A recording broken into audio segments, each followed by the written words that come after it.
భూకంపాలను నివారించే వీలుందా? అలా కుదరని పక్షంలో ఏం చేయాలి? మానవజాతి ఈ భూమిని వదిలి వెళ్లలేని పరిస్థితుల్లో భూకంపాలను తట్టుకుంటూ మనుగడ సాగించే వీలుందా? ఇందుకోసం ప్రభుత్వాలు చేపడుతున్న చర్యలేంటి? చేపట్టాల్సిన చర్యలేంటి? సీనియర్ శాస్త్రవేత్తల సలహాలేంటి?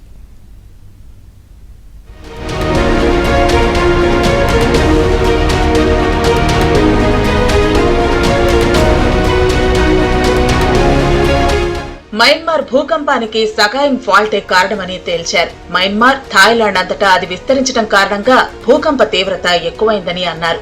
భూకంపం అనేది ఒక లోపం వల్ల అకస్మాత్తుగా జారిపోవటం వల్ల వస్తుంది.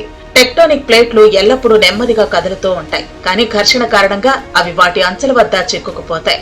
అంచుపై ఉన్న ఒత్తిడి ఘర్షణను అధిగమించినప్పుడు భూకంపం సంభవిస్తుంది. ఇది భూమి క్రస్ట్ గుండా ప్రయాణించే తరంగాలతో శక్తిని విడుదల చేస్తుంది. మనం అనుభవించే కంపనానికి కారణమవుతుంది. మొత్తం 16 ప్లేట్లకు గాను కాలిఫోర్నియాలో 2 ప్లేట్లు ఉన్నట్లు నిర్ధారించారు.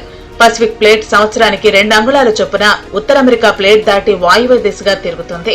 శాన్ ఆండ్రియాస్ ఫాల్ట్ వ్యవస్థలోని భాగాలు స్థిరమైన క్రీప్ ద్వారా ఈ కదలికకు అనుగుణంగా ఉంటాయి. ఫలితంగా అనేక చిన్న షాక్లు మరియు కొన్ని మితమైన భూకంపాలు సంభవిస్తాయి. క్రీప్ స్థిరంగా లేని ఇతర ప్రాంతాలలో వందల సంవత్సరాలుగా ఒత్తిడి పెరుగుతుంది. చివరకు విడుదల చేసినప్పుడు గొప్ప భూకంపాలను ఉత్పత్తి చేస్తుంది. భారత ప్లేట్లు కూడా దాదాపు అలాంటిదేనని చెప్పారు.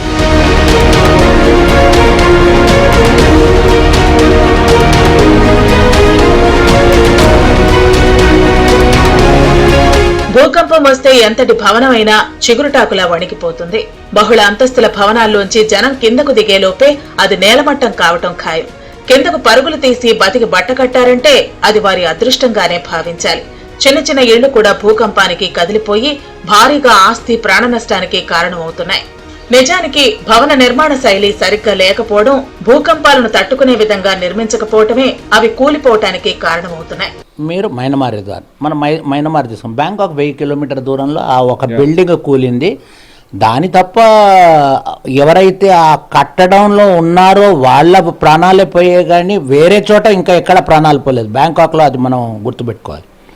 మైనమారులో సరే, ఈ వేరే చోట ఈ సౌత్ ఏషియాలో ప్రాబ్లం ఏంటంటే అండి, 80% బిల్డింగ్స్ కట్టేవి మన ఈ మేస్త్రీలు కడతారు, ఇంజనీర్ డిజైన్ కాదు.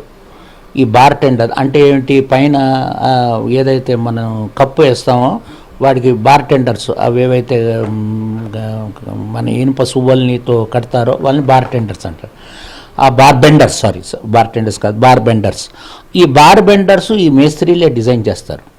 వాళ్ళకి సెమీ స్కిల్డ్, వాళ్ళకి కట్టడంలో ప్రావీణ్యత ఉంది, కానీ అర్త్క్వేక్ రెసిస్టెంట్ డిజైన్ అనేది వాళ్ళకి నేర్పలేదు. అది నంబర్ 1. భూకంపాలను తట్టుకోలేకపోవడానికి ప్రయత్నలోపమే కారణమని చెప్పాలి. భవన నిర్మాణానికి అనుమతి ఇచ్చే అధికారులు నిబంధనలకు నీళ్లు వదులుతున్నారు. నిర్మాణ స్థాయిలోనే జాగ్రత్తలు తీసుకుంటే ఈ సమస్యలు రావని చెబుతున్నారు. సో నేను లాస్ట్ టైం ములుగొచ్చినప్పుడు కూడా ఇదే అన్నాను. భూకంపం సంభవించిన తర్వాత మనం అంతా ఈ డిస్కషన్ ఏదంటే, సరే భూకంపం ఎందుకు ప్రిడిక్ట్ చేయలేదు? నేను ఇప్పుడు మన ఇద్దరం మాట్లాడుతున్నాను. నేను ఇంకొక నిమిషంలో భూకంపం వస్తుందన్నా. 40 అంతస్తుల భవనంలో నేను 40th ఫ్లోర్లో ఉంటాను. ఏం చేయగలుగుతాను చెప్పండి భూకంపం వస్తుంది అంటే? నాకు కిందకి రావడానికి ఎలివేటర్లో మినిమం 2 to 3 minutes పడుతుంది. అందులో భూకంపం వచ్చి ఆ బిల్డింగ్ ఉంటుందా లేదా అనేది మనకు తెలియదు. ఎందుకు తెలియదు? అర్త్క్వేక్ రెసిస్టెంట్ డిజైన్ స్ట్రక్చరా కాదా అనేది మనకు అవగాహన లేక మనకి భయాందోళన పడతాం. సో పాలకులు first our regulatory framework structures కట్టడానికి municipalities have to enforce the seismic zoning code of India which is given by the Bureau of Indian Standards. భారీ భవనాల నిర్మాణాల్లో టాల్ బిల్డింగ్ కోడ్ ఉండటం అనివార్యం. సరైన పద్ధతిలో నిర్మిస్తే భవనం ఎంతగా ఊగిపోయినా సరే అవి నేలకూలే అవకాశాలుండవు. 1,00,000 సార్లు భయపెట్టినా ఆస్తి, ప్రాణ నష్టం ఉండదన్న సంగతి గుర్తుంచుకోవాలి. We are involved IIT Madras. నేను ఇప్పుడు ఎక్కడైతే ఉన్నానో there are about practicing engineers, different IITs, different NITs, different engineering colleges లో చాలా మంది కూర్చుని there is a civil engineering ది ఒక పెద్ద ఇది ఉందన్నమాట, CD39 అంటారు. దాంట్లో practicing engineers, architects, designers, plus academicians, structural engineers, earthquake స్పెషలిస్టులు అందరు కూర్చుని డిఫరెంట్ కోడ్స్ ఉంటాయన్నమాట.